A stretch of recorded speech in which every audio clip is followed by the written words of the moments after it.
കണ്ടാലെന്തൊരു കൗതുകമാണെൻ നബിയുടെ തിരുവദനം. കാണാൻ കൊതിയില്ലാത്തവരാരാ ഭൂമിയിൽ അതിമധുരം. മിസ്കിൻ പരിമളം ക്ഷീരമിൽ പടരും നബിയെ കണ്ട ദിനം. മിഴിയിൽ സുറുമ വരച്ചത് കണ്ടാൽ കൽബിൽ മധു നിറയും.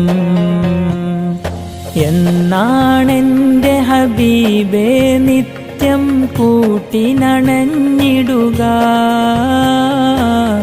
എന്നാണാ കസ്തൂരി നിരന്തരം നൽകാൻ വന്നിടുക. പൂമുഖം കണ്ടോർക്ക് വിജയം യാ റസൂലല്ലാഹ്. തിരുകരം പിടിച്ചോർക്ക് വിനയം യാ ഹബീബല്ലാഹ്.